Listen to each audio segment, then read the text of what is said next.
for growth and innovations. Programs like Chase for Business Coaching for Impact gives entrepreneurs access to expert guidance, helping you streamline operations, strategize your growth, and navigate complex challenges. Businesses with a clear sense of purpose can navigate any challenge effectively, but also build stronger customer loyalty. Visit chase.com/coaching for impact for more information. This segment is sponsored by JP Morgan Chase.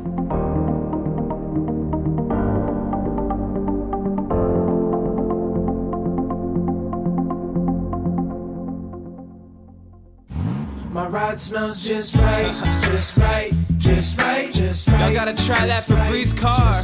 Just right, just right, just right, just right. La la la la la. With up to 40 days of consistency, all low Febreze car clips right on your vent. You know my car's my happy place. Keep that smile on my face. When it smells just right, just right, just right. Yeah, breathe happy Febreze. La la la la. KBLA Talk 1580. We've got a lot to talk about. KBLA Talk 1580, connecting you with services and solutions. Worried about eviction? You have rights, and Stay Housed LA can help. Stay Housed LA is a partnership between LA County, the City of Los Angeles, and local service providers. From Lancaster to Long Beach, we're here to help you with tenant education workshops, legal clinics, free legal services for eligible tenants, and online resources about tenant protection laws. Don't face eviction alone. Call our hotline at 1-888-694-0040. That's 1-888-694-0040. Or visit stayhousedla.org. Stay Housed LA, keeping Los Angeles residents in their homes. Stay Housed LA, your rights, your home, our community. This is a community call to action from KBLA Talk 1580. You're inside the Black Pack with Adrianne Shropshire on KBLA Talk 1580. You are listening to the Black Pact. I am your host, Adrianne Shropshire, and we are talking to Tiana Mays from Democracy Defenders Action. So, Tiana, when you were talking, I sort of alluded to this idea of the coalition of folks that are engaged in these lawsuits, and it raised questions for me, because I'm nosy like that, right? Of what it takes. I mean, these feel like really big, really huge undertakings, right? And so, can you talk just a little bit about the strategy, right, of organizing these big litigation projects? Absolutely. I mean, it takes a village. Yeah. I mean, it takes a village. You have people who are mobilizing and who are organizers that are working with grassroots organizations in the community. You have your litigators, and then you also have your folks who are doing policy and advocacy, making sure that they're amplifying the messages. It's interesting because this is so big. There's no one entity, I don't care how big or bad you are, that can take all this on. It's just too much. It's too widespread. And the coalition has shown up in a way where we have some interesting partnerships. My background is in civil rights litigation. I was doing criminal justice reform before this position, and I'm a former public defender, or I'm always a public defender. So, one of the second cases we filed against this administration that I was involved with is representing FBI agents. Let me tell you what I never thought I'd be doing is representing FBI agents. It just I just never thought I'd be on that side of representing law enforcement. But, what matters in this moment isn't, what your background was when you were litigating and something different. What matters is, to your point, upholding the rule of law and what it looks like for us all to come together to make sure that people can safely do their jobs, safely exist in this nation, and that we are, pushing back and calling out the overreach and the unlawful behaviors of this administration. And so it takes lots of sleepless nights. Again, a lot of folks volunteering, jumping in, and it's really been, it's like I don't know. We're, like you said, it feels like it's been so long. Someone literally said this. They said, "Oh, we had a ruling in a case a few weeks ago." I was like, "That was Monday," but it literally, it feels so long. But we understand we're playing the long game, and we understand that we can look to we can look to Europe, we can look to all the other authoritarian regimes and who fell and how they fell or when they didn't, and but we also can look to the South and we can look Mhm. to what happened Mhm. in the South when in the '60s what they were doing to Black Mhm. communities, Mhm. and we know how that went as well. So Yeah. Yeah. it's a marathon. It's not a sprint. Yeah. You Yeah. have to take care of yourself, but at the same time, we're in it for the fight. Yeah. I definitely, I mean, I'm glad you said that, because I often say that we can, we don't really have to, we should, because we should study history, and we should study authoritarianism, and how it rises and how it succeeds and how it's defeated, from Europe. We certainly can do that. But we actually don't have to, because Not at what all. we are experiencing right now is American made, right? And so we Absolutely. don't necessarily need to take, terms like fascism, right, from Europe, because white supremacy has Mhm. always lived in this country, and it's been the project of America, to ensure that the country is not guided by that, right? That it is guided by the highest ideals, right? The Mhm. highest values, of this country. And we know what Jim Crow was, right? We know all of those things, right? The 14th Amendment, as a package or part of the Reconstruction Amendments, came into existence for a reason, right? Because Mhm. of the kinds of oppressive,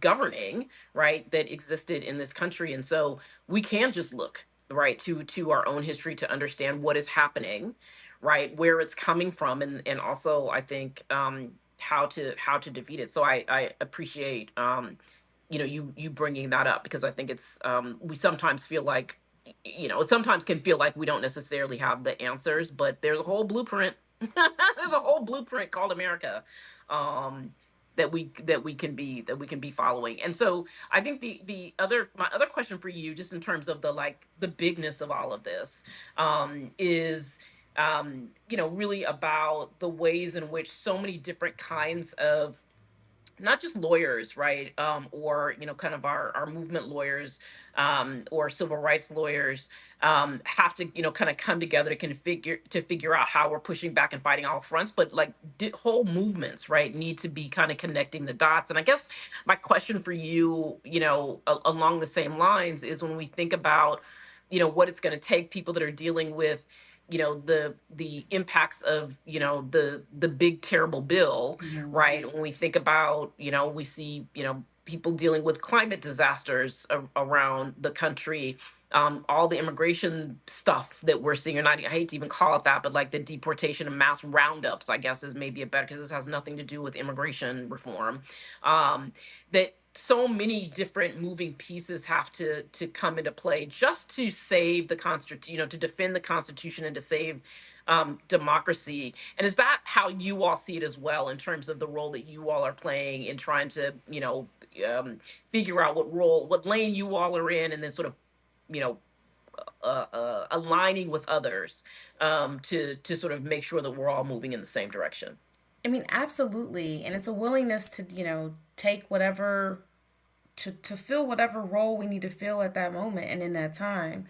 To your point, there is so much happening when we're looking at how that bill is, and the language and the rhetoric around it is just from the fact that it's straight out of the '80s and '90s, from the fact that we're seeing them.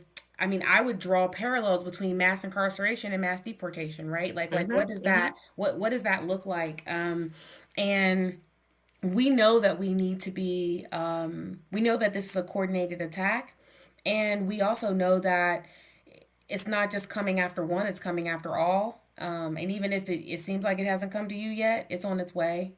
So that's really been our approach, is to make sure that we as a coalition, I mean, you also have to realize that our coalition has a lot of national partners in it. And one of Mm-hmm. the things that is the blessing, I guess, and the curse of a national partner is we kind of parachute in. We're not in the community. We're not the ones that have to live with sometimes some of the consequences of what the shakeup is in the community. And so there needs to be an awareness around that. And we try to be very conscious of that. We try to make sure that what we're doing is community led or community informed. And so, by making sure that we're partnering with different organizations that have the mobilizers and have the grassroots folks, we're making sure that we're not making things, of course, worse legally, but just put the legal part aside. Let's talk about the human toll. And that we're Mm-hmm. not making things worse for people at a time when there's so much pressure, they're under attack, they're literally being hunted down. And so that's what we've really been working on, and it's actually been it's a lot of work to wrangle, and a lot of our different, like, how do you figure out your lane and how do you find this, but at the end of the day, what it is look, where do you need me? Do you need me making copies? Do you need me drafting? Do you need us arguing? There's no ego here. We have to take a step back, and it's whatever we need to do in the moment, at that moment, for that client or that case, to try and push back one piece at a time. We can't attack everything. There are groups that focus more on his on what he's doing around impoundment. We talk about LA, so what's kind of happening with the funds and what's happening with money and ethics. There's groups that are going to be more for dealing with what's happening with our LGBTQI, like what's happening in those spaces. And then you have, everyone has their role that they're playing, and we're just layering it and just supporting people however we can. Yeah, and I think that's so important because sometimes there's an expectation that one group is, going to sort of manage it all. And so sometimes, and this is a little bit of the like revisionist history of our Mhm. past, right? Like, we assume that Dr. King and SCLC were doing all the things, right? When in Right. fact, there were many, right? Yeah. And that feels really important in this moment too, because to your point, um, one group, or the point that you made earlier, like one group cannot do all of this. Yeah. And we have the wrong expectation if we think that that's how this is gonna work. Um, I'm sorry, I didn't mean to. Yeah, no, I was just gonna say, I mean, absolutely. And the thing is, they might be betting that we're gonna wear down, or we're Hmm. gonna run. And it's the government. They think that we're gonna wear down. We're not. We're not. And so to make sure that we stay on, like, we have to come together. We can't just do it one at a time. Like, we have to come together as a bigger group. So yeah. Well, and I think you were also with it, but the other point that I think, or not, that I think I heard you say, or at least alluding to, is that there is in this idea of like finding your lanes, it's also like tapping in and tapping out, right? Hmm. And the everyone doesn't need to be going full blast all the time, and in fact can't, because it may not be folks, expertise at different, points in the long haul. And so you'll have folks, come in and step out and, sort of maybe do other things. That's what it seems to me anyway is going to be required, because there just is a tsunami of stuff every day, right? Absolutely. And everyone, this is hard stuff. Watching this, it's traumatic to watch and to experience and to be a part of the dismantling and the destruction of our government, our country, the attacks on people. It's hard to constantly be engaged and watch. And if you're coming from a community where you've been, othered or marginalized, or you're black and brown, or whatever the background might be, that you carry a different, at times, or you might carry a different load. And so understanding how just different folks show up and giving them permission to show up however they can that day, if at all. I mean, it's, again, this is a marathon. This is a marathon. We're only less than 6 months in. So I mean, we have a ways to go, and so burning yourself out at the beginning, or at all, it's not going to be helpful for anyone. And at the end of the day, you still have to take care of you. That's right. Okay, so we are having a wide-ranging conversation with Tiana Mays, from Democracy Defenders Action, everything from class action lawsuits to protecting birthrights citizenship, to how not to burn out in the next, given the fact that we are, and it is kind of stunning. I mean, I think that this is, maybe we'll pick this back up right when we come forward, but it is kind of stunning, where we are, as a nation, with just, over maybe 6 months or not even 6 months, of this administration. So when we come forward, much more with Tiana Mays. You are listening to the Black Pack here on KBLA Talk 15. Attorney advertising. Prior results do not guarantee future outcomes. Founded in Los Angeles in 1986, litigation powerhouse Quinn Emanuel has deep roots in the Los Angeles community. Since 2007, we have litigated some of the largest fires on the West Coast. We are proud to be the only AmLaw 100 firm in the country to represent wildfire victims, giving affected individuals, families, and businesses the same focus and individualized attention we devote to our Fortune 500 clients. BTI Consulting has repeatedly recognized Quinn Emanuel as among the 4 law firms in-house counsel least liked to oppose in any litigation, and we are often deemed the most feared. And after securing over $80 billion for our clients in various matters firm-wide, we understand why. If you have been affected by the recent wildfires in Altadena and the Palisades and would like to discuss your situation further, please contact wildfire support at QuinnEmanuel.com or call us at 213-443-3050. Quinn Emanuel is proud to sponsor Conversation Live Altadena Rising with James Farr on KBLA Talk 1580. Attorney advertising. Prior results do not guarantee future outcomes.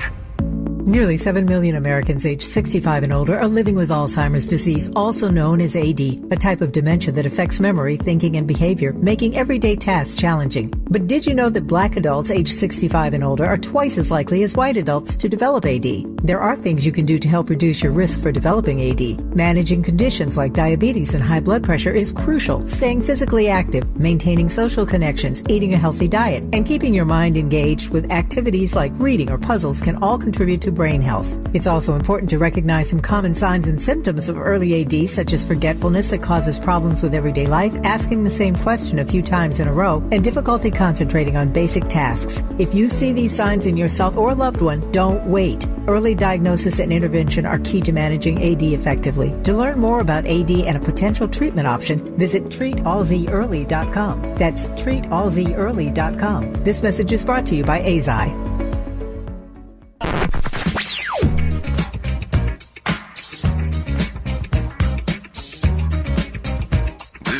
KBLA Talk 1580. Talk radio.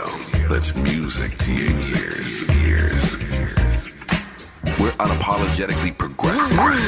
KBLA Talk 1580. Let's get back to more of the Black Pack with Adrianne Shropshire right now on KBLA Talk 1580.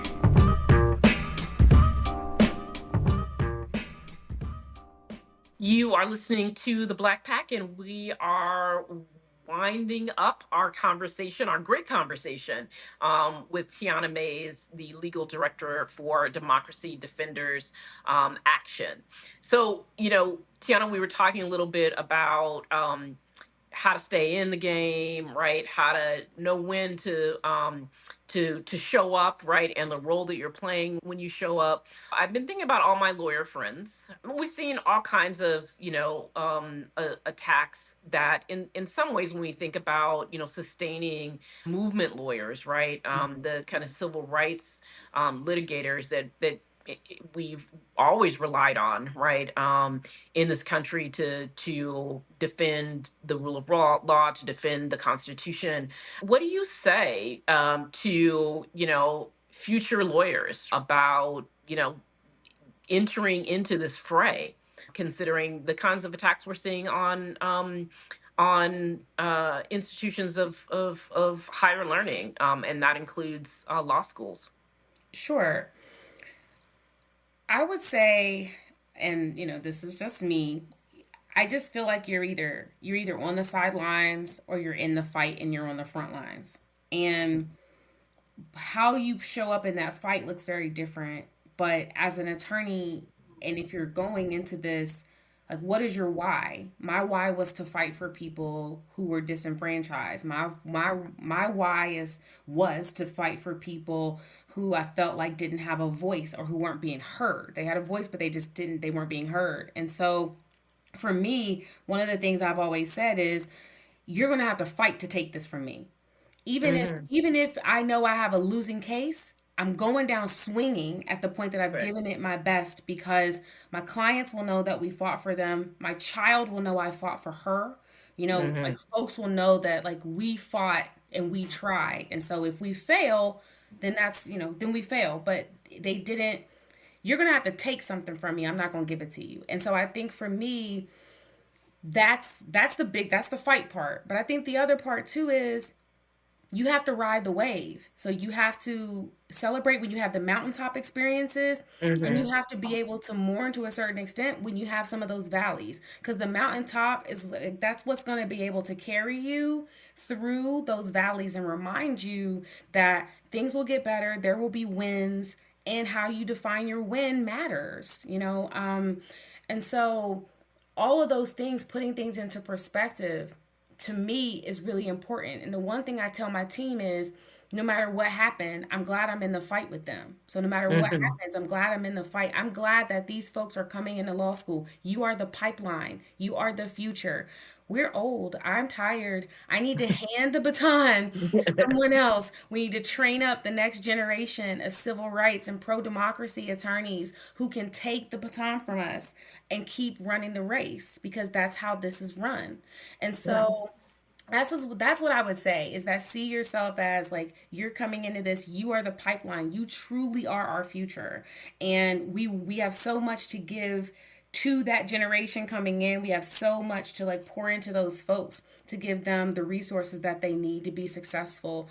But it is the most, it can be very heartbreaking at times, but it is one of the most rewarding things I can honestly say I've ever done with my career, was to stand, beside people as a public defender, as someone who represented victims of sexual assault, and in the civil rights and pro democracy space. Hmm. It's an honor of a lifetime to be able to walk alongside community members like this.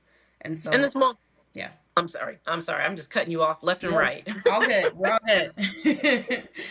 I mean, it also feels like this moment is importantly, um, really is just clarifying, right? For, the roles that people are going to have to play. I mean, we always, we know the various people, including Coretta Scott King, who have said that, each generation has to fight Mhm. for democracy. And I think that in some ways, we're in a moment where it's like, oh, I didn't know you meant like that. You know what I mean? Like, You kn- I mean, I agree, but I'll also say this. I felt like that with George. I was in this criminal justice project, when George Floyd was murdered, hmm. and and COVID is happening at the same time. So, like, Hmm. you're there, and then same thing around the Me Too movement. I was in in that area protecting victims of sexual violence on the front lines for that, and so I would say that, like, we there have been a lot of fights for democracy in this situation, but I do agree with you in that, each generation, we're all going to have our struggles and our fights. The question is, where you're showing up and how. And also, I think it's important to say that how you show up in one area or at one season of your life doesn't have to be how you show up in others for this fight as well. Right now, I would say, as a black woman, I am showing up differently because I feel like I have to take care of myself after the election Hmm. and everything. There were some strong feelings there. And so you show up however you can, but also making sure that, you're taking care of yourself, and you're being real with how far it is I'm going to put my body or myself on the line in certain situations. Hmm. And because that's real, and that's a call that you kind of have to make as well. But again, it's the literally it's been the honor and the privilege of my lifetime to work with my clients. They are the bravest people, and they are so courageous, and they have so much fight, and they trust me, and they trust us, to Yeah. tell their stories and to fight. And without them, we could not do any of this. It doesn't matter what our degree would be. So, Right. yeah. Right. And how, if folks want to follow along, track what's happening and stay in touch, with the work that you all are doing at Democracy Defenders Action, how can they uh, follow you all? Oh, sure. We have a Blue Sky account. It's Democracy Defenders Action. We also have it links to our cases and our work. We have of course, our website, which is democracydefenders.org. fund or action. So they can follow us there, and they can And sign are up. those both .org? Yes, they're both .org, and they can sign up to get our information, and just hear about what we're doing. If they're on LinkedIn, we're on all the socials. So we're on LinkedIn, we're on Instagram, and we are on Blue Sky, and we make sure we post updates and breaking news about our cases, and also just about what's happening in the world. So all of that's on there as well. Okay, great. Well, I want to thank you, Tiana Mays, for all the incredible work that you all are doing at Democracy Defenders Action, and I'm hoping that folks will follow up and keep track of what you are doing, and that you will come back on and just share with us as this moves through the appeals process. So we'll be, as I said earlier to our guests earlier, I'll be knocking on your door. Hopefully you'll open it when we ask for you to come back and give us some updates. But I appreciate you coming on. And thank you all for joining us again for another Friday afternoon. I appreciate you all tuning in. We'll be back next Friday, 4 to 6 p.m. right here on KBLA Talk 1580. This is the Black Pack. Enjoy your weekend. KBLA 1580 Santa Monica. I'm Amber Payton with BIN News Now. A San Francisco judge is allowing Don Lemon's lawsuit against Elon Musk and X to go to trial. Lemon, who is black, claims Musk ended his contract by text after taping his first X talk show. The judge upheld Lemon's claims of fraud and breach of implied contract, while some claims were dismissed. Rapper Megan Thee Stallion is reportedly dating NBA star Klay Thompson, according to TMZ. Rumors